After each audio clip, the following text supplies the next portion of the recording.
नमस्कार दोस्तों, आप सभी का स्वागत है। आपके अपने YouTube चैनल मानव जीवन में दोस्तों, लाइफ में सभी आगे बढ़ना चाहते हैं और लाइफ में आगे बढ़ने के लिए हमें रोज ही कुछ नया सीखना चाहिए और आगे बढ़ना चाहिए। तो चलिए आज की प्रस्तुति शुरू करते हैं। श्री शिवाय नमस्तु भयम। दोस्तों, आप सभी लोग जानते हैं कि 14 जुलाई 2024 के दिन यहां पर आषाढ़ महीने का गुप्त नवरात्रि रविवार अष्टमी तिथि पड़ रही है। इसीलिए दोस्तों, इस दिन का महत्व बहुत ही ज्यादा बड़ा होता है और इस दिन आप लोगों को 7 चने की दाल वाला उपाय जरूर करना चाहिए, जो कि पंडित जी ने अपनी अभी की ही कथा में यहां पर बताया हुआ है। तो दोस्तों, इस उपाय को आपको कैसे करना है, कब करना है, कहां पर करना है और उपाय को करते समय आपको किन किन बातों का ध्यान रखना है, ये सारी जानकारी हम आपको इस वीडियो में देंगे। तो चलिए दोस्तों, उपाय को शुरू करते हैं। देखिए, यह दिन इतना खास होता है, इतना महत्वपूर्ण होता है। देखा गया है कभी कभी बड़े बड़े पूजा पाठ अनुष्ठान से जो मनोकामना पूर्ण नहीं होती है, वह 14 जुलाई 2024 आषाढ़ महीने का गुप्त नवरात्रि रविवार अष्टमी तिथि के दिन एक छोटे से उपाय करने से ही आपकी मनोकामना पूर्ण हो जाती है। और बहुत सारे लोगों ने इस उपाय को किया भी है और उनको इस उपाय को करने का फल भी जरूर मिला है। अगर आप लोग भी इस उपाय को 14 जुलाई 2024 आषाढ़ महीने का गुप्त नवरात्रि रविवार अष्टमी के दिन करना चाहते हैं, तो आप इस उपाय को पहले अच्छे से समझ लेना, सुन लेना। उसके बाद करना, आपको इस उपाय का फल जरूर मिलेगा। और इस उपाय को करने से आपके घर में चाहे किसी भी प्रकार की दुख और समस्या क्यों ना चल रही हो, आपको उसका कारण भी नहीं पता है कि भाई यह समस्या किस कारण से चल रही है, उसका कुछ भी कारण हो सकता है। जैसे पितृदोष हो सकता है या किसी भी तरह का मंगल दोष भी हो सकता है, और भी बहुत तरह के दोष होते हैं, कुछ भी हो सकता है। पर आपको इस उपाय को करने के लिए अपने दोष को पता लगाने की भी जरूरत नहीं है। 14 जुलाई 2024 आषाढ़ महीने का गुप्त नवरात्रि रविवार अष्टमी के दिन इस 7 चने की दाल वाला उपाय को आप लोगों को कर लेना है। दोस्तों, अब हम समझते हैं इस वाले उपाय को हमें करना किस समय है। तो सबसे पहली बात दोस्तों, हम समझते हैं कि यह 7 चने की दाल वाला उपाय करना किसको है। तो देखिए, यहां पर सीधी सी बात है कि यह 7 चने की दाल वाला उपाय जो उपाय है, यह किस लिए किया जा रहा है। यह मनोकामना को पूर्ण करने के लिए किया जा रहा है, या आपके जीवन में जो दुख और परेशानियां हैं उनको दूर करने के लिए किया जा रहा है, या आपका कोई बड़ा काम है जो कि नहीं हो पा रहा है, आप उसके लिए इस उपाय को कर सकते हो। तो सीधी सी बात यह है कि आप अपनी किसी भी प्रकार की मनोकामना के लिए इस वाले उपाय को कर सकते हो। तो यह उपाय वह व्यक्ति कर सकता है जिस व्यक्ति को अपनी किसी भी प्रकार की मनोकामना भगवान शिव जी से पूर्ण करवानी हो। और अगर कोई भी माताएं बहनें जो है अपने घर की सुख और शांति के लिए, घर में धन समृद्धि को बढ़ाने के लिए वाला उपाय करना चाहती हैं, तो घर की जो बड़ी माताएं बहनें होंगी वह इस 7 चने की दाल वाला उपाय को विशेष रूप से करें। क्योंकि माताएं बहनें घर की लक्ष्मी होती हैं, और जब घर की लक्ष्मी कोई विशेष उपाय करती है तो उसका फल ही बहुत जल्दी मिल जाता है और बहुत बड़ा होकर मिलता है। अन्यथा इस उपाय को कोई भी व्यक्ति कर सकता है, चाहे वह बड़ा हो, चाहे वह छोटा हो, चाहे वह बच्चा हो। जिस व्यक्ति को यह 7 चने की दाल वाला उपाय समझ आ गया, वह व्यक्ति इस 7 चने की दाल वाला उपाय को आषाढ़ महीने का गुप्त नवरात्रि रविवार अष्टमी के दिन जरूर करें, क्योंकि उसको इस उपाय को फल बहुत ही जल्दी मिल जाएगा। क्योंकि 14 जुलाई 2024 आषाढ़ महीने का गुप्त नवरात्रि रविवार अष्टमी तिथि के दिन भगवान शिव जी बहुत आसानी से प्रसन्न हो जाते हैं। तो आइए अब हम समझते हैं कि इस 7 चने की दाल वाला उपाय को आपको करना कैसे है और इस उपाय को करने का जो समय है वह क्या है। तो देखिए, इस 14 जुलाई 2024 आषाढ़ महीने का गुप्त नवरात्रि रविवार अष्टमी तिथि के दिन किए जाने वाले यह 7 चने की दाल वाला जो उपाय है, यह मुख्य रूप से सुबह के समय होगा। किस समय होगा? सुबह के समय होगा। आपको कोशिश यही करनी है कि सुबह के समय हम इस 7 चने की दाल वाला जो उपाय को कर लें। पर किसी कारणवश अगर आप सुबह इस उपाय को ना कर पाओ, आपको कहीं काम से जाना हो या किसी और काम की वजह से आप उपाय को ना कर पाओ, तो आपके पास फिर दूसरा मौका रहेगा, जो कि शाम के समय का रहेगा, प्रदोष काल का रहेगा। अब भाई, प्रदोष काल का समय भी एक बहुत ही लोगों के मन में प्रश्न बन जाता है कि भाई यह समय होता कब है, कितने बजे से लेकर कितने बजे यह समय होता है। ताकि हमें उपाय के लिए जो है करने का समय पता लग जाए। तो हम आपको बता दें, प्रदोष काल का जो एक समय होता है, शाम का समय, वो होता है शाम के 6 बजे से लेकर शाम के 7 बजे के बीच का। इस समय के बीच में आप उपाय को करेंगे तो आपको उस उपाय का जरूर फल मिलेगा। तो शाम के 6 बजे से लेकर शाम के 7 बजे के बीच में आप लोग इस 7 चने की दाल वाला जो उपाय को कर सकते हो। तो भैया बहुत सारे लोग यहां पर यह प्रश्न भी जरूर करेंगे कि भाई हम तो नौकरी पर जाते हैं, हम अपनी ड्यूटी पर जाते हैं और आने में हमें देर हो जाती है, तो उस जगह पर हमें क्या करना चाहिए। तो देखिए, उन लोगों को भी टेंशन लेने की जरूरत नहीं है। अगर आप लोग इस उपाय को शाम के समय प्रदोष काल में कर रहे हैं और अगर आप आने में देरी भी हो जाती है, आपको आने में 7 बजे तक आप नहीं पहुंच पाते हो, तो भाई आप 7 या रात 8 बजे तक भी अगर उपाय को करोगे तो भी चल जाएगा। और अगर इससे भी थोड़ा देर हो जाती तो भी आप उपाय को कर सकते हो, क्योंकि 14 जुलाई 2024 आषाढ़ महीने का गुप्त नवरात्रि रविवार अष्टमी तिथि का दिन है। यह दिन बहुत ही कम आता है पूरे साल भर में, इसलिए जब आपको मौका मिल जाए, जब आप इस उपाय को जरूर कर लेना। कोई भी उपाय हो, आप कभी भी कर सकते हो।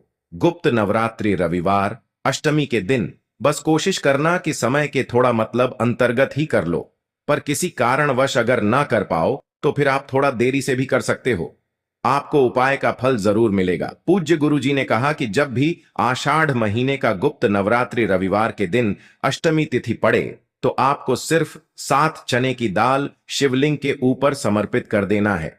इससे आपके जीवन में अगर धन वैभव की समस्या चल रही है, अगर आप रुपए पैसों के लिए बहुत ज्यादा परेशान रहते हैं, आर्थिक तंगी चल रही है, कई कई बार आप प्रयास बहुत करते हैं, मेहनत बहुत करते हैं, लेकिन आपको धन प्राप्त नहीं हो पाता है, आप मेहनत करने के बावजूद भी सफल नहीं हो पाते हैं, आप अपने व्यापार में असफल हो जाते हैं, नौकरी करने के प्रयास में असफल हो जाते हैं, किसी भी कार्य में अगर आप असफल हो रहे हो या फिर आपको धन की हानि हो रही हो, तो गुरुजी ने कहा कि आपको यह छोटा सा उपाय इस आषाढ़ महीने का गुप्त नवरात्रि रविवार अष्टमी तिथि की तिथि में जरूर करना चाहिए। तो चलिए जानते हैं इस विशेष उपाय के बारे में, लेकिन उससे पहले एक प्रार्थना, अगर आप चैनल पर नए हैं तो कृपया चैनल को सब्सक्राइब अवश्य कर लें। आज का यह वीडियो बहुत ही खास होने वाला है, क्योंकि गुप्त नवरात्रि रविवार की अष्टमी तिथि की तिथि में किए जाने वाले 3 विशेष उपाय आज आपको इस वीडियो में बताए जाएंगे। यह उपाय आप अपनी समस्या के अनुसार कर सकते हैं। इन उपायों में आपको धन प्राप्ति के उपाय बताए जाएंगे, आपकी मनोकामना पूर्ति के उपाय बताए जाएंगे, जीवन में किसी भी प्रकार के संकट चल रहे हैं, समस्याएं चल रही हैं, तो उनको दूर करने के उपाय बताए जाएंगे। चलिए जानते हैं पूज्य गुरुजी द्वारा बताए गए सबसे पहले और सबसे खास उपाय के बारे में। इस उपाय के लिए आपको सबसे पहले जरूरत पड़ेगी एक लोटे जल की। लोटा आप तांबे का ले लीजिएगा और जल आपको अपने किचन से लेना है। फिर इसी के साथ आपको सिर्फ 1 या 2 गुड़ के टुकड़े ले लेने हैं, छोटे छोटे गुड़ के टुकड़े आप ले लीजिएगा। फिर सबसे आखिर में आपको ले लेना है 5 या फिर 7 या फिर 11 या फिर 21 चने की दाल। जितनी भी आप चने की दाल ले सकते हैं उतनी आपको ले लेनी है। देखिए, 3 सामग्री लेकर आपको शिवालय पहुंच जाना है। इस उपाय को अगर आप शाम को प्रदोष काल के समय में करेंगे तो आपके लिए सर्वोत्तम रहेगा, लेकिन बहुत से ऐसे लोग होते हैं जो दोष काल के समय इस उपाय को नहीं कर पाते हैं, तो फिर आप पूरे दिन में किसी भी समय इस उपाय को कर सकते हैं। देखिए, शिवालय पहुंचने के बाद आप एक कोशिश करिएगा कि आप दक्षिण दिशा में बैठ जाइए और उत्तर दिशा की तरफ अपना फेस कर लीजिए। लेकिन अगर शिवालय में भीड़ है तो ऐसी स्थिति में गुरुजी कहते हैं कि आप किसी भी दिशा में बैठकर शिवलिंग की पूजा प्रार्थना कर सकते हैं। अब देखिए, आप जो गुड़ के टुकड़े लेकर आए हैं उनको इसी एक लोटे जल में डाल लीजिए और ओम नमः शिवाय मंत्र का स्मरण कर लीजिए। यह कार्य आपको शिवलिंग के सामने ही करना है।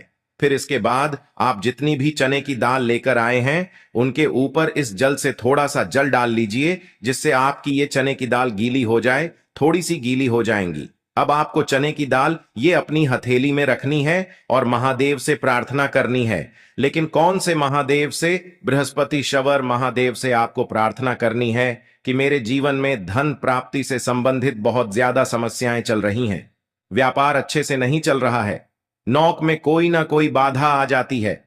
जिस भी प्रकार की आपकी मनोकामना हो, उस मनोकामना का स्मरण करिए। बृहस्पति ईश्वर महादेव से उस कामना को पूर्ण करने की प्रार्थना करिए और फिर यह चने की दाल आपको शिवलिंग के ऊपर समर्पित कर देनी है। जितनी भी चने की दाल आप लेकर आए हैं उनको एक साथ शिवलिंग के ऊपर समर्पित कर दीजिए।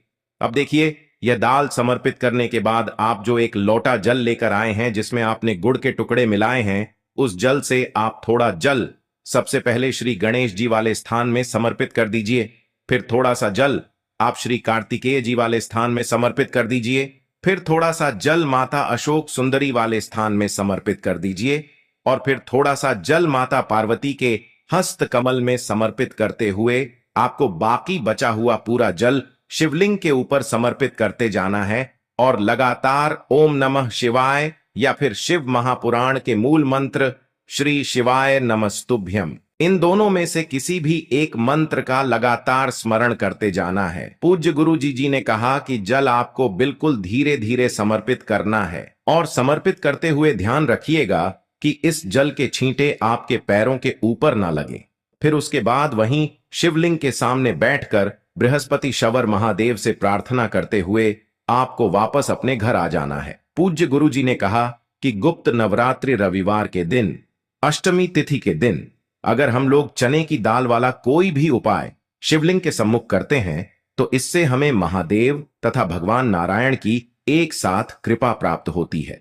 तो दोस्तों, यह विशेष उपाय आप जरूर करिएगा। अब जानते हैं गुरुजी द्वारा बताए गए दूसरे खास उपाय के बारे में। यह उपाय भी आपकी किसी भी परेशानी से आपको बाहर निकालने के लिए है तथा आपको सफलता प्राप्त कराने के लिए है। इस उपाय के लिए आपको सिर्फ 2 सामग्री लेनी है। पहली तो आपको एक लोटा जल लेना है और दूसरा थोड़ा सा आपको पीला चंदन लेना है। पीले चंदन में थोड़ा सा जल मिला लीजिए और इसे एक लेप की तरह तैयार कर लीजिए और ये दोनों सामग्री लेकर आपको शिवालय पहुंच जाना है। देखिए, शिवालय पहुंचने के बाद सबसे पहले आप जो चंदन लेकर आए हैं उस चंदन को अपनी अनामिका उंगली में लगाइए और सबसे पहले श्री गणेश जी वाले स्थान पर एक बिंदी यानी एक टीकी रख दीजिए। फिर दोबारा थोड़ा सा चंदन लगाइए और श्री कार्तिकेय जी वाले स्थान पर एक बिंदी यानी टीकी रख दीजिए। फिर तीसरे नंबर पर आप माता अशोक सुंदरी वाले स्थान पर एक बिंदी लगाइए और ओम नमः शिवाय मंत्र का स्मरण कर लीजिए। फिर चौथे नंबर पर आप जलाधारी की सबसे आगे वाले स्थान पर एक बिंदी लगाइए और ओम नमः शिवाय मंत्र का स्मरण कर लीजिए।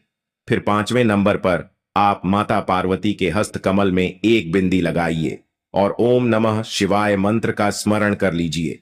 फिर 6ठे नंबर पर आप शिवलिंग का जो पीछे वाला स्थान होता है, जलाधारी के बिल्कुल अपोजिट साइड वाला, वहां पर एक बिंदी लगाइए और ओम नमः शिवाय मंत्र का स्मरण कर लीजिए। और आपको एक बार केवल उंगली नहीं डुबो है चंदन में, बल्कि एक बार गणेश जी वाले स्थान पर लगाइए, फिर दोबारा उंगली चंदन में डुबोइए, फिर दूसरे स्थान पर लगाइए, फिर दोबारा चंदन में डुबोइए। हर बार आपको उंगली चंदन में डुबो है और फिर उसके बाद ही लगाना है। इसके बाद सबसे आखिर में आप शिवलिंग के ऊपर एक बिंदी लगा दीजिए और ओम नमः शिवाय मंत्र का स्मरण कर लीजिए। इन 7 स्थान पर आपको यह बिंदी लगाते हुए 7 बार ओम नमः शिवाय मंत्र का स्मरण कर लेना है।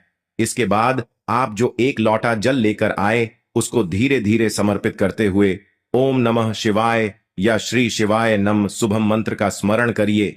उसके बाद अपनी सफलता के लिए, अपनी मनोकामना के लिए महादेव से प्रार्थना कर लीजिए और फिर वापस अपने घर आ जाइए। अब जानते हैं पूज्य गुरुजी द्वारा बताए गए सबसे आखिरी उपाय के बारे में।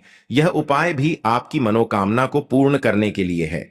इस उपाय के लिए भी आपको एक लोटा जल ले लेना है, साथ ही साथ आपको एक बेलपत्र ले लेनी है। अगर आपके पास बेलपत्र नहीं है तो शिवलिंग के ऊपर चढ़ी हुई बेलपत्र को उठाकर जल से शुद्ध करके फिर आप उसका भी इस्तेमाल कर सकते हैं। बस आपको हमेशा ध्यान रखना होता है कि यह बेलपत्र कहीं से भी कटी फटी नहीं होनी चाहिए। फिर सबसे आखिर में आपको थोड़ा सा शहद ले लेना है। थोड़ा सा 2-4 बूंद आप शहद ले लीजिए और अब यह सारी सामग्री लेकर आपको शिवालय पहुंच जाना है। इस उपाय को भी आप पूरे दिन में किसी भी समय कर सकते हैं। देखिए, यह उपाय भी आपकी मनोकामना को परिपूर्ण करने के लिए है, धन प्राप्ति के लिए है, व्यापार के लिए है, नौकरी के लिए है, कोई भी विशेष मनोकामना है तो उसको पूर्ण करने के लिए है।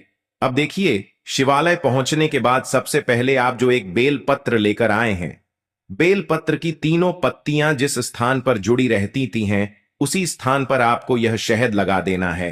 1 बूंद शहद या 2 बूंद शहद जो आप लेकर आए हैं, उसको अपनी अनामिका उंगली में लगाइए और इस शहद को आप बेल पत्र की जो तीनों पत्तियां होती हैं, उस तीनों पत्तियों का जो मिलन बिंदु होता है, जहां पर तीनों पत्तियां मिलती हैं, उस स्थान पर आपको ये थोड़ा सा शहद लगा देना है और फिर इसी स्थान पर आपको पकड़ लेना है।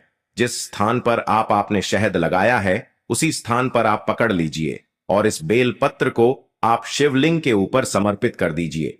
आपकी जो भी मनोकामना है, उस मनोकामना का स्मरण करिए, महादेव से उस मनोकामना को पूर्ण करने की प्रार्थना करिए और फिर यह बेल पत्र आपको शिवलिंग के ऊपर समर्पित कर देनी है। ध्यान रखिएगा, बेल पत्र की जो चिकनी साइड का हिस्सा है वो शिवलिंग में टच करेगा और बेल पत्र की डंडी जलाधारी की तरफ रहेगी। इसके बाद आप जो एक लोटा जल लेकर आए हैं, उसको धीरे धीरे इसी बेलपत्र के ऊपर समर्पित करते जाइए और लगातार ओम नमः शिवाय या फिर श्री शिवाय नमस्तुभ्यम, इन दोनों में से किसी भी एक मंत्र का स्मरण करते जाइए। पूज्य गुरुजी ने कहा कि जल आपको इतने धीरे समर्पित करना है कि जल समर्पित करते हुए आप कम से कम 11 बार ओम नमः शिवाय मंत्र का स्मरण जरूर कर लें। फिर इसके बाद जो जलाधारी से जल नीचे गिर रहा है, उसको तो थोड़ा सा अपनी हथेली में लीजिए और अपनी दोनों नेत्रों के ऊपर यानी अपनी दोनों आंखों के ऊपर इस जल को लगा लीजिए। गुरुजी कहते हैं कि गुप्त नवरात्रि रविवार अष्टमी तिथि के दिन किए जाने वाला यह उपाय आपके सोए हुए भाग्य को चमकाने के लिए है, आपकी रूठी हुई किस्मत को बदलने के लिए है। इसलिए इस रविवार अष्टमी तिथि के दिन आप इस उपाय को जरूर करिएगा। पूज्य गुरुजी, इन 3 उपायों में से कोई भी एक उपाय अगर कोई व्यक्ति आषाढ़ महीने का गुप्त नवरात्रि रविवार अष्टमी तिथि में कर लेता है, तो उसकी बड़ी से बड़ी मनोकामना महादेव की कृपा से परिपूर्ण हो जाती है और उसको भी धन वैभव संपदा की प्राप्ति होती है। तो दोस्तों, ये थे पूज्य गुरुजी द्वारा बताए गए कुछ बहुत ही खास उपाय। आज के लिए बस इतना ही इस वीडियो में दी गई जानकारी। अगर आपको अच्छी लगी हो तो प्लीज हमारे चैनल मानव जीवन को सब्सक्राइब करें, लाइक करें और हमारे वीडियो में अंत तक बने रहने के लिए धन्यवाद।